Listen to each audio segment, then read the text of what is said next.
This is The Great Erectus and Faun, Chapter 2, The Cuddle from Out of Space, a Deliverance Day extravaganza. The bonfires were lit and burning merrily, sending up plumes of traditional black smoke as the Faun wandered around happily, all around the fair that was set up among the pillars of smoky flame. Games and food stalls, and shops selling all sorts of festival goods abounded, each in an artfully crafted wreck made of wood and cloth, the nicest of which even had smoky torches burning with them, giving the whole affair a wonderful holiday feel. Children ran around the brightly colored tentacles made of colored and flavored sugars. A lot of adults, too. Crazy dancers capered about as they made hooting noises, many practicing all year for this most sacred of holiday seasons. Deliverance Day! The day the goddess of a billion hugs heard their prayers and saved them from the evil Kamak.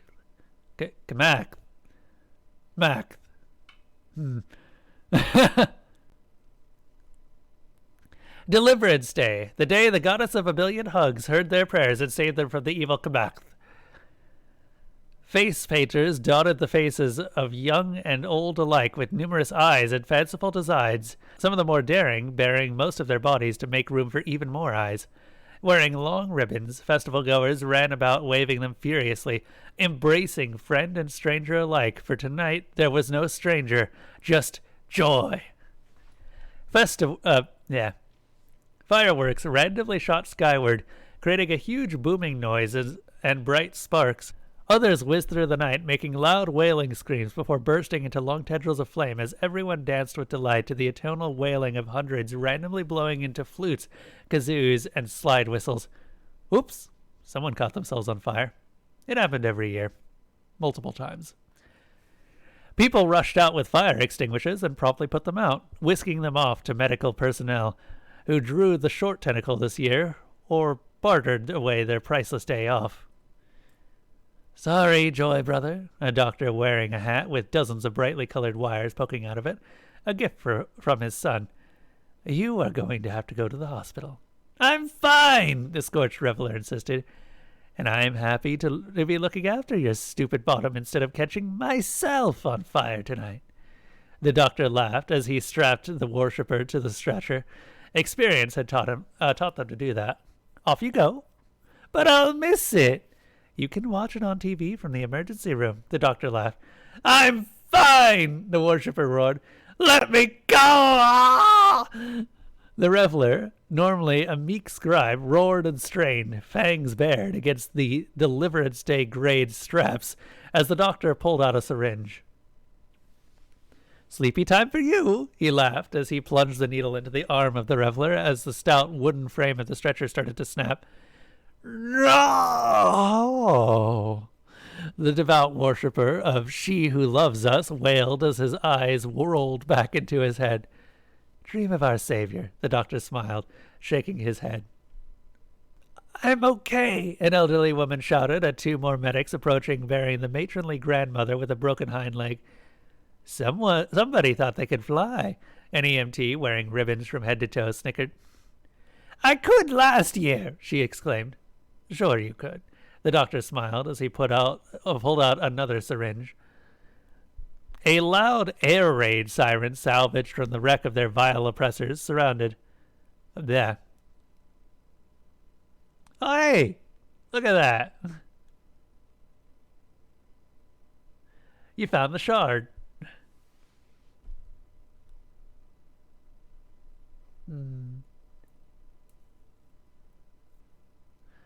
A loud air raid sirens salvaged from the wreck of their vile oppressors sounded. It was time. The crowd, all singing, woo, woo, woo, woo, started moving as one towards the source of the sound, a gigantic asymmetrical cathedral at the center of the town. It was the pride of the region, a massive structure bearing giant eyes of stained glass and many tendrils of salvaged oppressor metal extending in all directions. In front of the building was erected a giant stage with giant holographic displays captured from the evil oppressors projecting it into the sky above, so that all could see the Deliverance Day pageant, considered one of the best on the entire planet.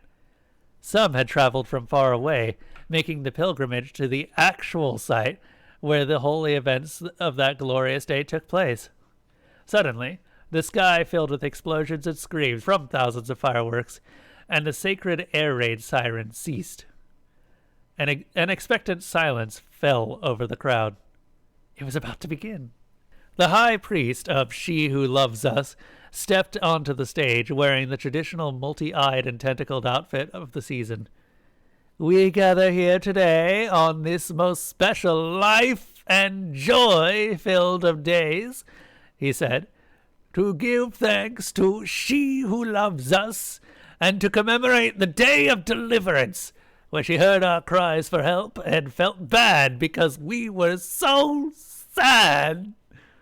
Praise She Who Loves Us," the crowd intoned. "The being of pure love wandered through the sea of stars," the priest said as he smiled. "Aw," the crowd gushed as a Jelev-drawn wagon rolled onto the stage, on which was a bunch of the local children wearing brightly colored robes, each holding a huge eye or waving a plushy tentacle. "Boy, I sure am bored," a young girl shouted excitedly into a microphone. "I hope something fun happens today." "She who loves us flew among the stars looking for fun," the priest intoned, "and to her nothing was more fun than helping others. Praise She Who Loves All." "Oh," the girl shouted. "What was that?" she asked, raising her eye high above her head. "It sounds like someone is sad." A group of Vitan, awkwardly wearing scorched and strangely twisted armor, clearly not designed for their species, marched onto stage, driving another group wearing rags with brightly colored ribbon whips. "Yes," the lead figure in armor yelled. "Serve us, pathetic slaves! Serve the mighty Kamakth Empire! An empire so great that even your pathetic gods flee before us. Cry out to them all you want. Pathetic Vitan! They won't help you." "You really shouldn't say stuff like that," the lead child said, admonishingly as the cart rolled up. "Ah!" the lead Kamakth screamed as he reached into his helmet and pulled out 2 plush eyes. The other Kamakth started to scream, pulling out eyes and other plush organs from underneath their armor. "I have been given the Kamakth, I have been given the Kamakth because they were such jerks," the lead child announced in a clear voice. "But I shall not destroy them, for even they deserve life. Come, wicked Kamakth, I shall save your life, but you shall never bring sadness to the noble Vitan again." "No!" the Kamakth screamed as they all pretended to be pulled onto the cart. Suddenly, the heavens were rent apart as the sky fleets of the Kamakth descended. So foolish were they that they still believed that they could stand against a god, the priest narrated.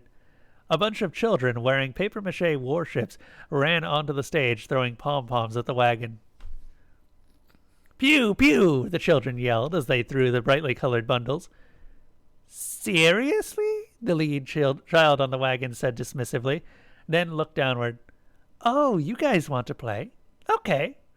Another group of children wearing wildly colored masses of tentacles, glass eyes, and fabric ran onto the stage, half of them tripping over their bulky costumes. "Woo! Woo! Woo! Woo!" the children hooted as they charged the enemy fleet. "Aw," the lead child proclaimed. "They like you," she exclaimed happily as the Azatoths ran over to the ship and hugged them, breaking the papier-mâché costumes. "Love!" the Azatoths yelled. "Love and happiness! Life for Mommy!" And once again the priest intoned, "She who loves everyone, even those as wicked as the vile Kamakth, did not slay them. Their pets saved the life of those in the Sky Fleet and delivered them to She Who Loves Us to be redeemed." All of the Azatoths ran over to the wagon and danced about it, shouting, "Life! Life! Life for Mommy!" "Oh, thank you," the lead child proclaimed. "You are such good Azatoths." "Woo! Rah!" the Azatoths yelled. Oh, you want to play with the rest of them? The lead child asked. Okay, but remember, just the Kamath, and bring your brothers and sisters with you. They want to play too. Another herd of children wearing tentacle heads and all sorts of fanciful costumes ran on the stage, and along with the Azatoths and the enemy fleet, performed a quite nice little song and dance number, singing the hymn, Cuddles, Cuddles from the Stars. The children tripping over the costumes, desperately trying to recreate what was seen that day, only adding to the charm. Aww, the crowd gushed. And thus the evil Kamath were no more, the priest intoned. Across the entire expanse of stars, not one remained. We got them all, Mom, an Azatoth said proudly. Life! So much life for Mommy. Aw, aren't you sweet? The lead child said. Mommy loves you all. We love Mommy, all of the children roared. We love you, Mother of all things, the crowd screamed. Then she who loves us looked upon us and our misery, the priest narrated.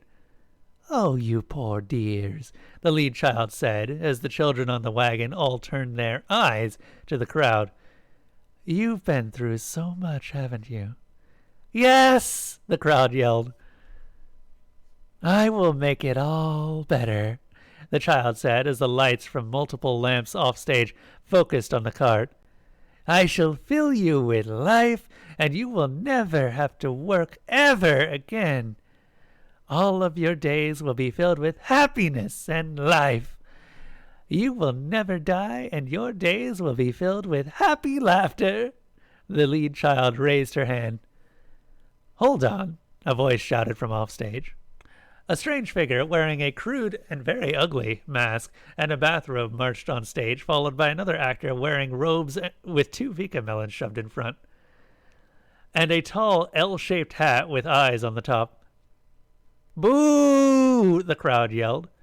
I told you only to take out the Kamath, the bathrobe-clad actor shouted, not to bring happiness to these nice people who clearly deserve it. You suck! The crowd yelled. But they are so sad, the lead child implored. I want them to be happy. You shouldn't mother them so, the bathrobe-clad Faun said disapprovingly. Seriously, you really shouldn't. Besides, suffering builds character. No, it doesn't. But what of their world? The lead child asked. It has lost so much life because of the wicked Kamath. All of the flowers are dead because of their mines and their poison-spewing factories. Surely even one as heartless and cruel as you can see that. Meh, the bathrobe-clad actor shrugged. It will be fine. A few thousand years and you won't even recognize the place. Asshole! The crowd shouted. Perhaps, the robed figure said next to him. Yeah.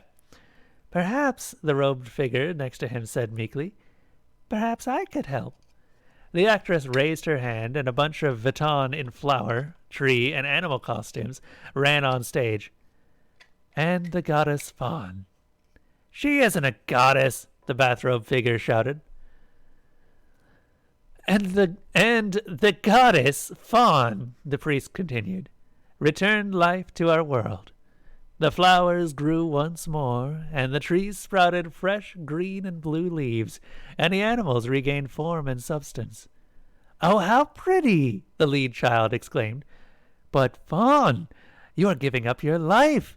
Here, have some of mine. Heep! The robed actress cried out as she fell to the stage. Woo! All of the plants and animals yelled as they started jumping and dancing around each other, some kissing and engaging in mock mating rituals with whatever was closest.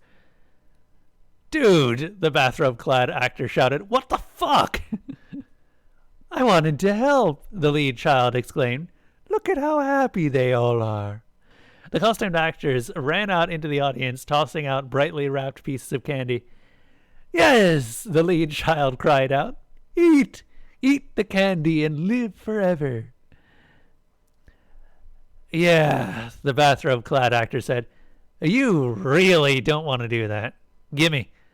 The crowd yelled and cursed as the actors took the candy back. A lot of the crowd ate it anyway. It was considered lucky. And the cruel robed god, the priest intoned. I am not a fucking god, the robed actor shouted. And the cruel robed god, the priest continued, made all the candy, a gift from she who loves us, disappear, for he is the dicked one. So angry were we that we yelled and swore at him. The crowd gleefully reenacted the scene, with everyone shouting at the robed actor, even the children, who loved this part. This was the one time they could say whatever they wanted with no consequences, and proudly showed off their vocabulary, much to the surprise of some parents. This continued for a while until the priest raised his hand. The cruel-robed, ugly god was greatly moved by our oaths, he narrated. You know what? The robed actor shouted. Fuck you guys. Next time this crazy bitch gives you candy, I'm not going to stop her. I'm out. Peace. The robed actor stomped off stage. I must go, the lead child said, for there are other worlds full of life that I must save, and there are many more people out there that are sad and need me. No, don't go. I'm sorry, my beautiful children, the lead child said sadly, but I must. However, I shall not abandon you. I shall leave 2 of my children, one in the heavens above and one in the deep seas below, to watch over, guide, and protect you. If you are ever attacked again, they will take care of you, and if they can't, they will call to me, for you are now my worshippers, and I love you. We love you too. Goodbye, my beautiful ones, the lead child cried out as the cart wheeled off stage. Mummy loves you. At the end of the day I shall return and save all the life in this world. We love you too, Mommy. And so, with that final promise, the priest said, wiping a tear from his eye, she who loves us forever departed, leaving only the goddess Faun. She isn't a god, was shouted from off stage. Oh, shut up, the priest snapped to the delight of the crowd. The goddess Faun, who still slumbered. The robed actress awoke, and what she beheld upset her mightily, the priest exclaimed. No! The goddess shouted as she tried to break up the still cavorting plants and animals. Stop that! The actress exclaimed as she separated the flowers and the animals. However, one particular flower and animal were no longer interested in the pageant. Giggling and nibbling pieces of costumes started flying off. Stop it, the actress whispered. There are children out there. Go, go, go! The crowd shouted. The priest, smiling ear to ear, made a gesture, and a stagehand, carrying a bucket of ice water, rushed out and dumped it over the pair, just before a stamen was about to find its way home. The pair got up, grinned, waved to the cheering crowd, and ran off stage, probably to continue. It happens every year, the priest chuckled. The goddess, the priest said, glaring off stage, beheld the wondrous new life that adorned our world, a gift from both her and she who loves us. A flower ram, its wool in full bloom, trotted on stage, and the robed actress's pet gigglevine, restrained with increasing difficulty, was finally released, charging in a tangled mass on stage, its eyeberries wide with excitement, and kissy-dew dripping from its leaf lips. It rushed up to its beloved person, wrapping itself around her and smothering her in sticky kisses. And the goddess Faun declared her work complete. Nope, the actress yelled, nope, nope, nope, nope, as she rushed towards the side of the stage, still entangled in her gigglevine. I'm done. Get me out of here. A giant papier-mâché and wicker hand rolled in from off stage, and the actress jumped onto it and was carried away. The entire cast and crew entered on stage to cheers and applause. Please join us in singing. She loves us and we love her, the priest said, as all of the stage lights were extinguished, plunging the area into darkness. As the crowd sang, all eyes were turned upwards, towards their largest moon, glowing brightly in the night sky. As they sang, an amorphous madness-induced shadow slid into view, waving happily, as it blocked out the moon entirely. The crowd sang even louder, waving back, filled with joy at the appearance of the child of she who loves us.